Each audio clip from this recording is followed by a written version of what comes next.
नमस्कार मित्रों, वैदिक मित्र में आपका स्वागत है।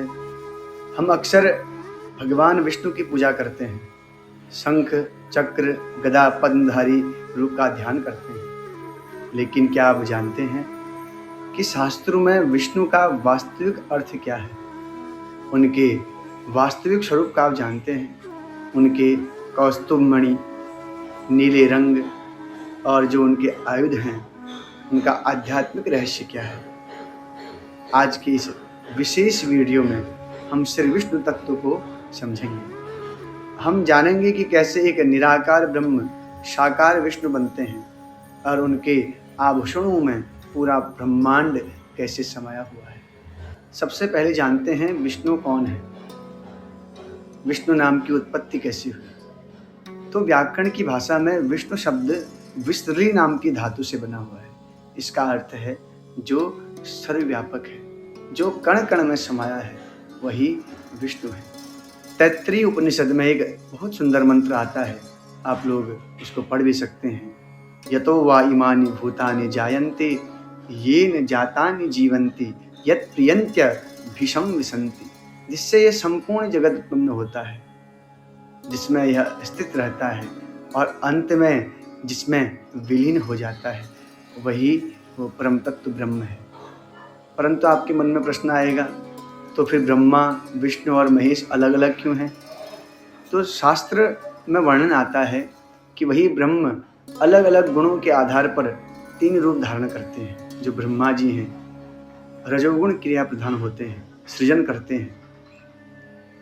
भगवान शंकर हैं, भगवान रुद्र तमोगुण प्रधान हैं, जो संसार का संहार करते हैं। और जो भगवान नारायण हैं, वो सत्व गुण प्रधान हैं, जो इस संसार का पालन करते हैं, इसको प्रकाशित करते हैं। इसका अर्थ ये हुआ, शक्ति एक ही है पर उसके कार्य अलग अलग हैं। उत्पादक, पालक और संहारक 3 कार्य जो हैं एक ही परमेश्वर करते हैं। बहुत से लोगों के मन में प्रश्न आता है कि क्या विष्णु शिव अलग अलग हैं? आज मैं आपको इसके विषय में जो आपके संशय हैं उसको दूर करूँगा। जैसे एक किसान अनाज उगाता है तो उत्पादक बन जाता है, और जब वही किसान उस अनाज की रखवाली करता है तो पालक बन जाता है, और जब फसल पक जाती है तो वही किसान उस फसल को काट देता है तो संहारक बन जाता है। उसी प्रकार भगवान विश्व के उत्पादक भी हैं, पालक भी हैं और संहारक भी हैं। आप सोचिए, अगर भगवान विष्णु और रुद्र अलग अलग होते, इनकी मूल में अलग अलग तत्व होते, तो इनमें तो बड़ा भेद रहता।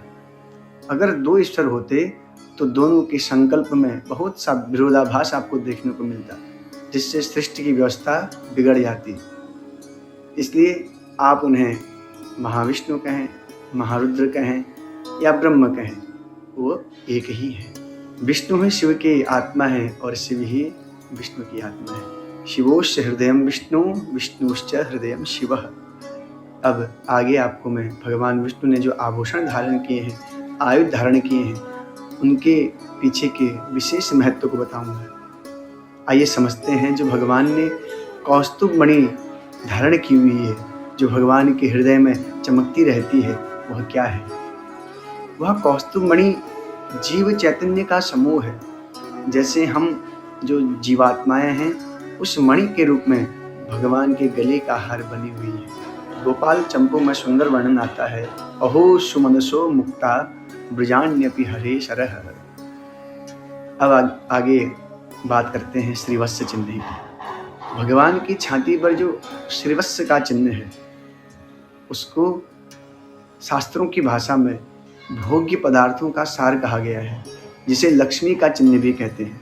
अब वनमाला की बात करें, जो भगवान के गले में रहती है, जो सुंदर पुष्पों से पुष्पित है, सुंदर पुष्पों उसमें लगे हुए हैं, वह वनमाला क्या है? वह त्रिगुणात्मिका माया ही भगवान की वनमाला है, जिसमें सत्व, रज और तम तीनों सन्निहित हैं। और जो भगवान के हाथों में अलग अलग प्रकार के आयुध हैं, गदा है, शंख चक्र है, ये सब क्या है? जो गदा है भगवान की ओज शक्ति है, और जो शंख है वो जल तत्व प्रधान है, भगवान का जो सुदर्शन चक्र है वह तेज अग्नि तत्व का प्रतीक है। और जो भगवान के हाथ में आप देखते होंगे शांग धनुष, वो साक्षात समय काल का प्रतीक है। उसके जो बाण हैं, जिस प्रकार हमारी इंद्रियां होती हैं उसी प्रकार भगवान के जो शांग धनुष के साथ बाण है वो इंद्रियां हैं। इसलिए हम जो भगवान की मूर्ति की पूजा करते हैं तो मानो भगवान के विराट स्वरूप की ही पूजा कर रहे हैं। अब बहुत से लोगों के मन में प्रश्न होगा कि भगवान का रंग नीला क्यों है, श्यामल क्यों है? इसके दो बहुत सुंदर कारण ग्रंथ में बताए गए हैं, शास्त्रों में वर्णन आता है।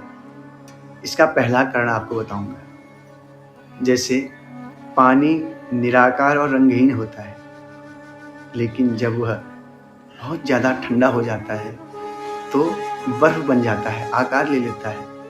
वैसे ही भक्त की भक्ति और भगवान की लीला शक्ति के माध्यम से वही निराकार चिदानंद अखिलेश्वर ब्रह्म सगुण होकर उस मूर्ति के रूप में, श्यामल विष्णु के रूप में, नारायण के रूप में भक्तों को दर्शन देते हैं, प्रकट हो जाते हैं। छांदोग्य उपनिषद में वर्णन आता है, श्यामात् छबलम प्रपद्ये। भगवान का स्वरूप श्यामल है और भगवान युग के अनुसार भी रूप बदलते हैं।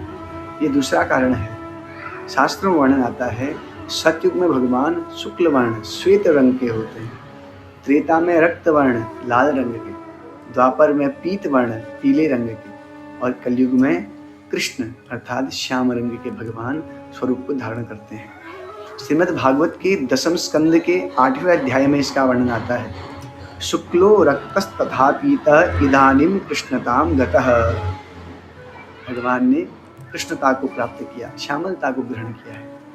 और भगवान कलयुग के नियामक हैं, इसलिए उन्हें श्याम भी कहा जाता है, श्यामल कहा जाता है। इसका निष्कर्ष यही निकलता है, आप उन्हें वैकुंठवासी कहें, गोलोकवासी कहें, साकेतवासी कहें, तो हम उन तीन रूपों का अलग अलग नाम तो ले रहे हैं, पर वास्तविकता में वही निराकार है, वही निराकार है, वही साकार है, वही निर्गुण है, वही सगुण है।